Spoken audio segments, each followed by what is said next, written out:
Hello everyone. पहले तो मैं सब आप लोगों को बोलना चाहूँगा कि अगर आप कोई बैच देख रहे हो बिल्कुल शुरू से, जहाँ पर आप अपने ग्रामर को इम्प्रूव कर सको, ग्रामर से लेकर स्पोकन तक, वहाँ पे हम नए बैच शुरू करने वाले हैं। जो कि बैच के टाइमिंग है सुबह 8 से 9 और शाम को 7 से 8। सुबह 8 से 9 और शाम को 7 से 8 ये बैच की टाइमिंग होने वाली है। तो अगर आपको बिल्कुल बेसिक से सीखना है, ग्रामर से सीखना है, तो आप इन दोनों बैच में एनरोल करा सकते हो। उसके लिए आप मेरा व्हाट्सएप नंबर है 7303324695, इस नंबर पर कांटेक्ट कर सकते हो।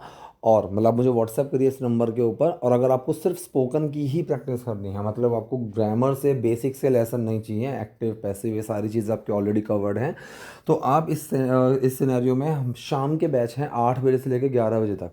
सुबह मतलब सॉरी शाम को 8 बजे से लेके और रात के 11 बजे तक, 8 से 9, 9 से 10, 10 से 11 ये बैच अवेलेबल हैं, जिसमें हम सिर्फ स्पोकन प्रैक्टिस करते हैं। एक ग्रुप डिस्कशन चलता है, किसी टॉपिक को देकर उसके ऊपर बात चलती है। तो इस तरीके से हम स्पोकन प्रैक्टिस करते हैं। So if you want to join these batches do let me know on my WhatsApp. और बाकी आज की वीडियो में भी आप लोगों को बहुत सी चीज़ मिलने वाली है सीखने के लिए। आगे की वीडियो को शुरू करने से पहले जिन लोगों ने लास्ट वीडियो के कमेंट सेक्शन में सेंटेंस बनाए थे उनके नाम मैं बताता हूँ। मोहम्मद अंसारी, यशमीत सहरा, मंसूरी, संजीव धैया, अंकिता अंकु, दीक्षा बंसल और रेनू राणा, इन लोगों ने कमेंट सेक्शन में सेंटेंसेस बनाए हैं। तो आज की वीडियो में भी आप लोग अगर चाहें तो कमेंट सेक्शन में सेंटेंसेस बना सकते हैं। मैंने इस वीडियो में जो सेंटेंस ग्रीन की हैं उनको यूज़ करके। तो चलिए वीडियो हम शुरू करते हैं। देखिए पहला सेंटेंस है, मुझे उसे दूर रखना होगा। मुझे उसे दूर रखना होगा। अब कोई भी ऐसा काम, देखो यहाँ पर ये फ्यूचर की बात नहीं कर रही है। पहली चीज़ तो आप ये समझा करो, हर गा गी गे वाले सेंटेंस फ्यूचर के नहीं होते हैं। तो मतलब मुझे चीज़ को दूर रखना है। जैसे मैं बोलूँ ना, यार मुझे ना अब निकलना होगा, हम हिंदी में ऐसे ही बोलते हैं कि मुझे ना चलना होगा, मुझे अब निकलना होगा अब। तो इसका मतलब मैं निकलता हूँ, मैं चलता हूँ, या फिर मुझे जाना है, मुझे निकलना है। तो ये सेंटेंस में हम हेल्पिंग वर्ब यूज़ करते हैं need to, have to, want to. Need to, have to या वांट टू का हम यूज़ करते हैं। तो हमने यहाँ पर यूज़ किया हैव टू। तो ये जो सेंटेंसेस है ये मोस्टली इंडेफिनिट फॉर्म में ही जाते हैं। है की बात चली तो प्रेजेंट इंडेफिनिट में, था की बात चली तो पास्ट इंडेफिनिट में, और have to, need to, want to के अंदर ही हेल्पिंग वर्ब छुप जाती है। पास्ट की बात करते हैं तो हैड टू दिख जाता है क्योंकि वहाँ पर डिड छुपा हुआ होता है, और प्रेजेंट में हैव हैज़ मिलते हैं। तो जो हैज़ होता है वो और कुछ नहीं है, डज छुपा हुआ होता है हैव के अंदर। तो यहाँ पर मुझे उसे दूर रखना होगा, I do have to, do have के अंदर छुपा, कोई चेंज नहीं आया। कीप हर एट बे, सो किसी को दूर रखना, अवे, इसके लिए एक और हमारे पास टर्म है कीप समवन एट बे, दूर रखना। यहाँ पर हम इस फ्रेजल वर्ब को भी यूज़ करते हैं। तो सेंटेंस हमारा क्या बना, मुझे उसे दूर रखना होगा, I have to keep her at bay. मैं इसे अब और बर्दाश्त नहीं कर सकती, मैं इसको अब और बर्दाश्त नहीं कर सकती। साफ साफ दिख रहा है कैन का सेंटेंस है, नेगेटिव है। फॉर्मूला हमारा सिंपल है, सब्जेक्ट, हेल्पिंग वर्ब, नॉट और एक्शन। सब्जेक्ट हो गया कि मैं, आए, हेल्पिंग वर्ब कैन, साथ में आया नॉट, ठीक है। एक्शन जो है यहाँ पर बर्दाश्त करना, इसमें आपको इस तरीके का काफ़ी सारे फ्रेजल वर्ब्स और स्ट्रक्चर्स मिलने वाले हैं। तो यहाँ पर है बर्दाश्त करना, पुट अप। तो पुट अप के लिए मतलब बर्दाश्त के लिए भी हम पुट अप का यूज़ करते हैं। So I can not put up with this any longer. Any longer की जगह आप एनी मोर भी लगा सकते हो, वो भी सही है। और दूसरा, आई can not put up with this any longer, इससे ज़्यादा मैं इसको और बर्दाश्त नहीं कर सकती। अब इसने कहा जब से मैं यहाँ आई हूँ तब से वो अजीब व्यवहार कर रहा है। अब यहाँ पर ग्रीन करना मैं भूल गया, लेकिन एक्टिंग ओवर, जो ये टर्म है एक्टिंग ओवर, इसको भी ग्रीन ही करना था मुझे। और ये भी एक टर्म है जिसका मतलब होता है अजीब व्यवहार करना, वियर्ड, वियर्ड बिहेव करना, बेकार बिहेव करना, ख़राब। मतलब जो वियर्ड भी होगा ना वो अच्छे सेंस में नहीं आएगा, वो ख़राब के सेंस में ही आएगा। ये चीज़ आपको याद रखनी है। तो इसने कहा जब से मैं यहाँ आई हूँ तब से वो अजीब व्यवहार कर रहा है। सो ही हैज़ बीन। तो यहाँ पर जो सेंटेंस हो गया, ये सेंटेंस कौन सा है, ये सेंटेंस है प्रेजेंट परफेक्ट कॉन्टिन्यूस, कि वो तब से कर रहा है। तो एक टाइम का सेंस आ गया, रहा है, रही है आ गया। तो यहाँ पर हैज़ बीन, हैव बीन का यूज़ होगा। ही की बात चल रही है तो हम हैज़ बीन लगाएंगे। So he has been acting out, sorry acting over नहीं, acting out. So he has been acting out, कि वो ना ख़राब व्यवहार कर रहा है, ख़राब एक्टिंग खराब कर रहा है, मतलब ख़राब तरीके से वो व्यवहार कर रहा है। He has been acting out ever since I moved in, जब से मैं यहाँ आई हूँ। सो एवर सिंस, उस टाइम से, तब से, इसके लिए एवर सिंस का हम यूज़ करते हैं। सो ever since I moved in, जब से मैं आई हुई हूँ तब से वो ना अजीब ही व्यवहार कर रहा है और मैं इसे अब और नहीं सह सकती। अब जैसे यहाँ पर ये सेंटेंस आया था, आई can not put up with this, तो यहाँ पर भी आगे बर्दाश्त करना, और यहाँ पर भी जो है मैं इसे और नहीं सह सकती। तो सहना और बर्दाश्त करना सेम चीज़ है। अब can't take it any more, can't put up with this any more, दोनों चीज़ें हम यूज़ कर सकते हैं। ठीक है, तो हमने यहाँ पर जो सेंटेंस यूज़ करा है, यहाँ पर करा है I can't take it any more. अब किसी भी चीज़ पर जब आप बोलो ना I can't take it any more, तो इसका मतलब ये है मैं ना इसको और नहीं कर सकता, और बर्दाश्त नहीं कर सकता या कर सकती।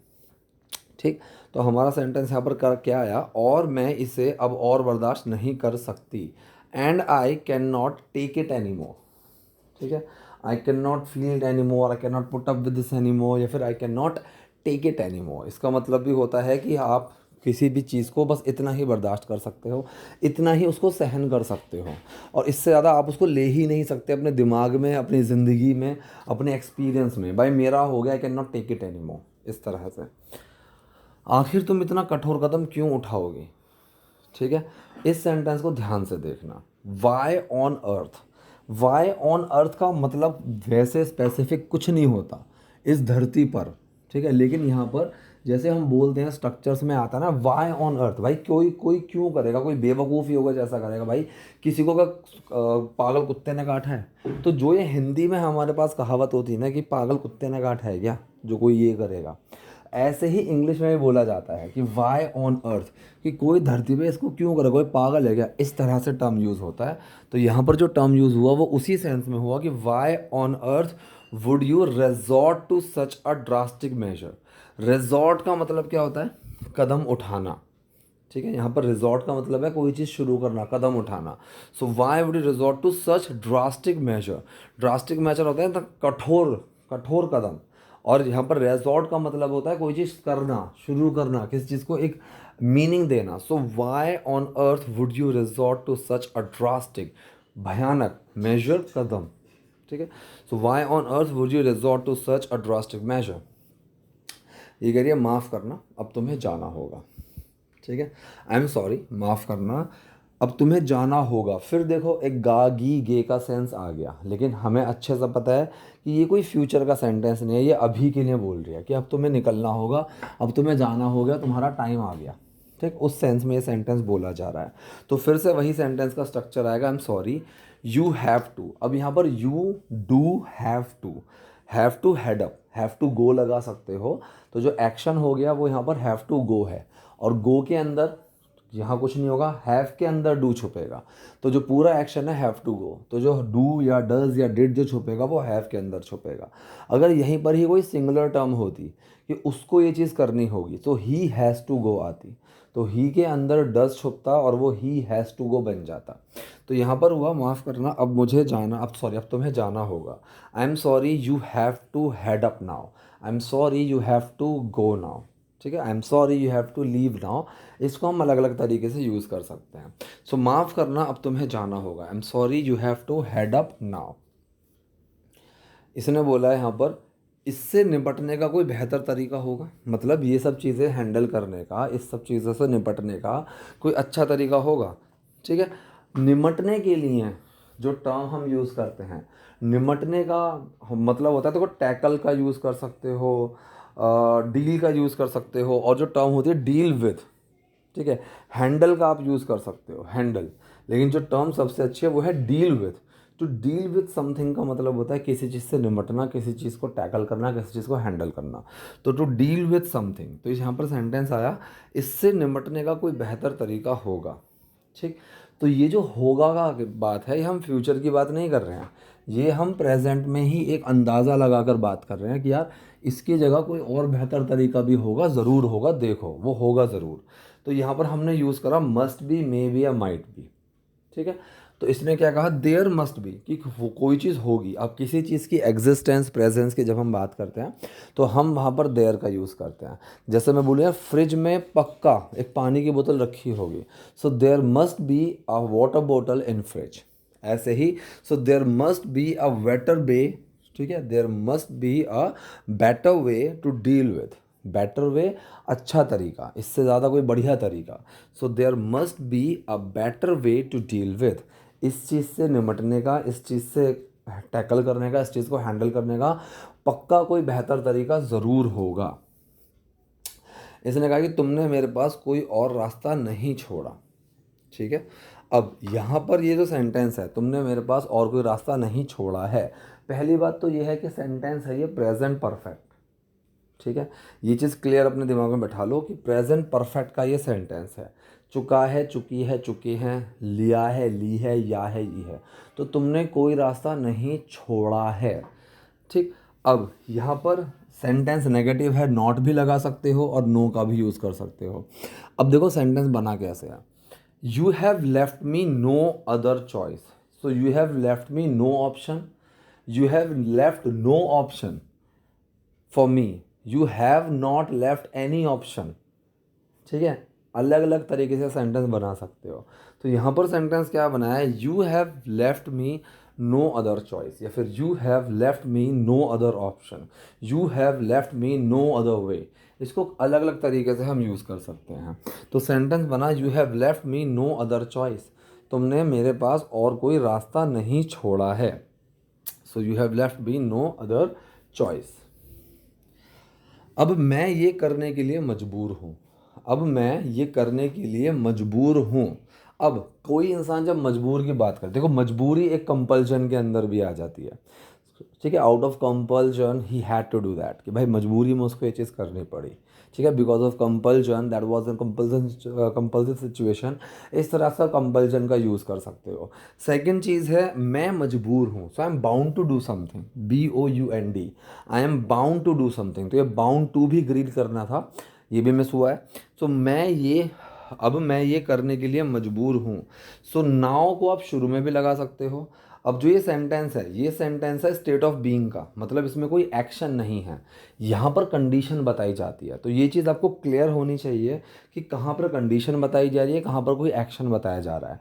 तीन तरह के सेंटेंसेस में तीन तरह के सेंटेंसेस में स्पोकन डिवाइड है हमारी majorly, state of being, state of action, state of possession. State of being का सेंटेंस होता है जहाँ पर कोई एक्शन ही ना हो, वो एक लड़का है, वो एक लड़की है, वो वहाँ है, वो दिल्ली में है, ये पहाड़ बहुत बड़ा है, ये विशाल है, इस तरह से, मतलब वो उसके होने की अवस्था को बताते हैं कि वो यहाँ है, वो वहाँ है, वो ऐसा है, वो वैसा है।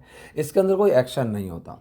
So this is called state of being. State of action मतलब कि जहाँ पर हम कोई एक्शन की बात करते हैं, वो जा रहा है, वो खा रहा है, वो लड़ रहा है, हम जाएंगे, हम ये करेंगे, हम वो करेंगे, वो ऐसे करता है, वो ये कर सकता है, मतलब इन सब में कोई ना कोई एक एक्शन ज़रूर इन्वॉल्व होगा। तो इसको हम बोलते हैं स्टेट ऑफ एक्शन वाले सेंटेंसेस। नेक्स्ट आता है state of possession. State of possession का मतलब है कि किसी चीज़ पे पोजेस्ड, किसी चीज़ का हक, कि ये मेरा है, ये उसका है, उसके पास ही है, उसके पास वो है। इन तीन तरह की चीज़ों में सेंटेंस डिवाइड रहते हैं। तो यहाँ पर जो सेंटेंस आया, अब मैं ये करने के लिए मजबूर हूँ, तो यहाँ पर कोई एक्शन नहीं है, क्योंकि ये कह रही है मैं मजबूर हूँ। तो ऐसे सेंटेंस में is, am, are, was, were, will be, इन तीन चीज़ों का यूज़ करते हैं। तो हमने प्रेजेंट के सेंटेंस की बात कर रहे हैं, तो हमने प्रेजेंट के सेंटेंस में क्या रखा, हमने रखा यहाँ पर इज, एम, आर। ठीक है, सो आई एम बाउंड, मैं मजबूर हूँ, I am bound to do this. ठीक है, कि मैं ये करने के लिए मजबूर हूँ, सेंटेंस हमारा सिंपल सा आया। So I am bound to do this now, कि अब ये चीज़ करने के लिए मैं क्या हूँ, मैं मजबूर हूँ ये चीज़ करने के लिए। So I am bound to do this now. ठीक है, नेक्स्ट देखते हैं। एक बार तुम चली जाओगी तो वो सिर्फ मेरा होगा। अच्छा, सो एक बार तुम चली जाओगी तो वो सिर्फ मेरा होगा। सेंटेंस कौन सा है, सेंटेंस है ये हमारा कंडीशनल सेंटेंस। तो यहाँ पर हम फ्यूचर की बात कर रहे हैं। ठीक है, सो एक बार तुम चली जाओगी, ठीक है, तो वो मेरा होगा। तो जब भी फ्यूचर की बात हो, अगर या जब भी, इन सेंटेंसेस में, तो पहला जो क्लॉज होता है वो प्रेजेंट इंडेफिनिट में बनता है, दूसरे में will, may, might, can, must, इनका हम यूज़ कर सकते हैं। तो जो पहला क्लॉज है, जब तुम चली जाओगी, अगर एक बार जब तुम चली जाओगी, so once you are gone, अब ये बना प्रेजेंट सिंपल में, यू आर गॉन। ठीक है, जब तुम चली जाओगी, ठीक है, सो यू आर, तुम होगी किस कंडीशन में, गॉन की कंडीशन में। So once you are gone, एक बार तुम चली जाओगी, वो मेरा होगा। तो दोनों सेंटेंसेस जो है ना, ये दोनों sentences basically state of being के अंदर बना दिए टाइप 1 कंडीशनल सेंटेंस। तो यहाँ पर वो मेरा होगा।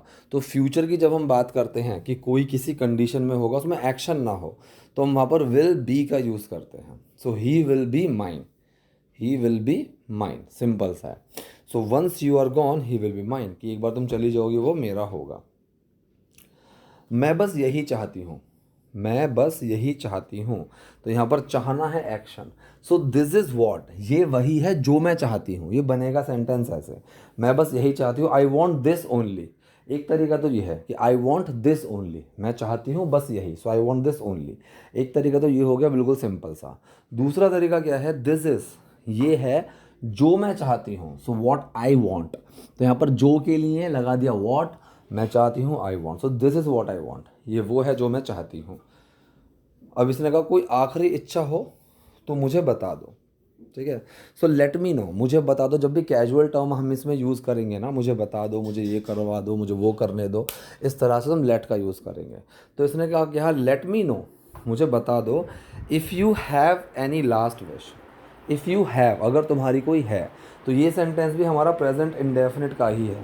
इफ़ यू डू हैव, तो जो डू है वो हैव के अंदर छुपा हुआ है और कोई चेंज नहीं आया। तो सेंटेंस क्या बना, if you have any last wish, अगर तुम्हारी कोई आखिरी इच्छा है, लेट मी नो, मुझे बता दो, ठीक। मुझे, सॉरी एक सेकंड, हाँ जी। तो यही थी आज की वीडियो, आज के सेंटेंसेस। आई होप वीडियो आपको यूजफुल रही होगी। कोई डाउट, कोई क्वेरी हो तो आप कमेंट बॉक्स में जाइए, वहाँ मुझसे पूछिए। वीडियो पसंद है लाइक कीजिए, नए हैं लाइक सब्सक्राइब दोनों कीजिए। Thank you.